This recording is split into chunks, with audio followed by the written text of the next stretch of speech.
ایک ہوتا ہے کہ کسی کا عرفی نام وہ بھی اچھا ہو اور اس میں کوئی حرج نہیں ہے، یعنی ایک تو اس کا اصلی نام ہے اور ایک عمومی طور پہ پکارنے کے جیسا نک نیم جس کو کہہ دیا جاتا ہے تو اس میں کوئی حرج نہیں ہے۔ اور وہ تو حضور علیہ الصلوۃ والسلام کے دادا محترم نے حضور کا عرفی نام رکھا ہوا تھا، جب لاڈ سے پکارتے تو کہتے یا ابیض، اے گورے رنگ والے۔ تو کسی کا اس طرح نام رکھ لیا جائے، اور عمومی طور پہ ہمارے ہاں عرفی نام چلتے ہیں پنجابی کلچر کے مطابق، پپو ہے، مٹھو ہے، اس طرح کے کتنے نام چلتے ہیں، تو کوئی حرج نہیں اس کے اندر۔ کسی کو چندہ کہہ دیا جائے تو یہ اس میں کوئی حرج نہیں ہے، تو یہ اچھے نام ہیں اگرچہ یہ عرفی ہیں، لیکن وہ خوبصورت لفظوں کو بگاڑ کر کے عبد الرشید کو چیدہ کہہ دیا جائے تو یہ بڑا عجیب، عبد الکریم کو کریمہ کہہ لیا جائے تو یہ عرفی نہیں ہے، یہ الٹے ہے، یہ اصل نام کو بگاڑ کر کے اس کی حیت تبدیل کی گئی ہے۔ تو جو عرفی نام ہے وہ کوئی الگ سے ہو لیکن ہو خوبصورت تو اس میں کوئی حرج نہیں ہے، اور وہ رکھ لینا چاہیے، بلکہ بیوی کا بھی رکھ لینا چاہیے۔ حضور حضرت سیدہ عائشہ رضی اللہ تعالی عنہا کو حمیرہ کہہ کے پکارا، حمیرہ کہتے ہیں سرخ رنگ والی،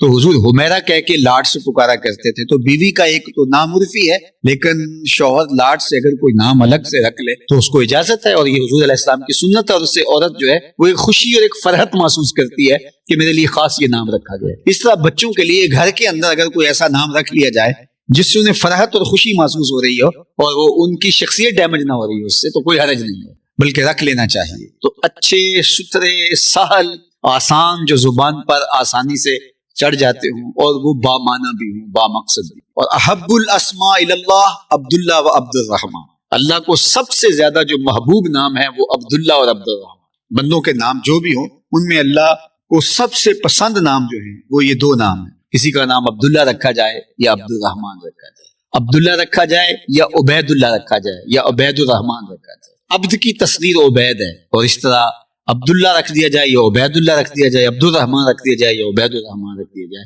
یا اللہ کے جتنے بھی صفاتی نام ہیں ان کے ساتھ عبد کی اضافت کے ساتھ کوئی نام رکھ لیا جائے۔ اور پھر دوسرا حضور کے ناموں پر سمو بے اسمی، فرمایا میرے نام پہ نام۔ حضور کے متعدد اسماء ہیں، ان اسماء میں سے کسی اسم مبارک پر اپنی اولاد کا نام رکھ لیا جائے۔ اللہ اکبر۔ علماء نے لکھا کہ جس دسترخوان پر محمد نام کا بچہ ہوگا اللہ اس دسترخوان پہ برکتوں کا نزول۔ سیرت حلبیہ میں امام برہان الدین حلبی نے لکھا ہے کہ قیامت کا دن ہوگا تو اللہ آواز دے کے پکارے گا یا محمد، تو اس نام کے جتنے لوگ ہوں گے محمد نام کے تو وہ اس آواز پہ لپکتے ہوئے دوڑ پڑیں گے، تو اللہ تعالیٰ فرمائے گا میں نے تمہیں تو نہیں بلایا، میں نے تو اپنے محبوب کو بلایا۔ تو وہ کہیں گے مالک نام تو یہی تھا تو ہم اس نام پہ آ گئے، تو اللہ فرمائے گا اچھا آگے ہو تو چلو یہ راستہ جنت کو جا رہا ہے، اس نام کے صدقے معاف کر دے گا اللہ۔ تو اچھے نام رکھو۔ منفرد نام بھی رکھنا چاہو تو منفرد نام بھی حضور کے ناموں میں کتنے خوبصورت نام ہیں، صحابہ کے ناموں میں سے کوئی نام رکھے جا سکتے، اب 1,00,000 کئی ہزار صحابہ ہیں اور اتنے خوبصورت اسماء ہیں صحابہ،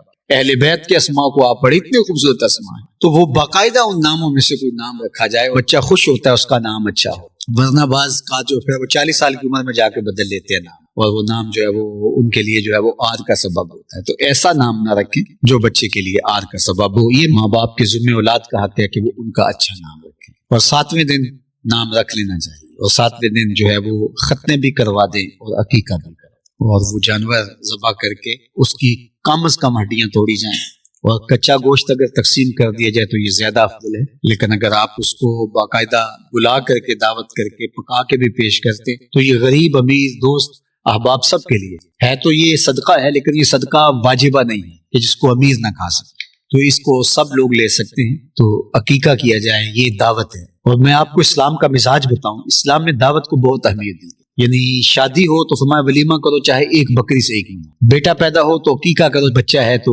2 جانور لے لو، اور بیٹی ہے تو 1 جانور۔ اسی طرح خوشی ملتی ہے تو اس پر جو ہے وہ دعوت کی جائے۔ عربوں میں تو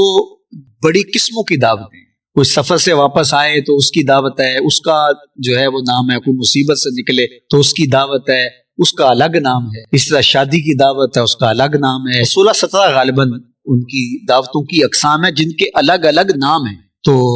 مختلف طریقوں سے یعنی لوگوں کو کھانا کھلانے کی ترغیب جو بتائی گئی ہے، ضیافت ان دعوتوں میں سے ایک ہے، تو ہمارے اسلام کا مزاج ہے کھانا کھلانا ہے، اور خوشی کے اظہار کا بہترین طریقہ یہ ہے، ضیافت کا ثواب بتایا گیا ہے، دعوت کا ثواب، ولیمے کا ثواب، عقیقے کا ثواب، تو یہ ساری وہ چیزیں ہیں جس سے خوشی ملتی ہے، اور خوشی کو بانٹنے سے خوشی بڑھتی ہے، اس لیے ہمیں خوشی کے موقع پر دعوت کرنے کی تلقین کی گئی ہے۔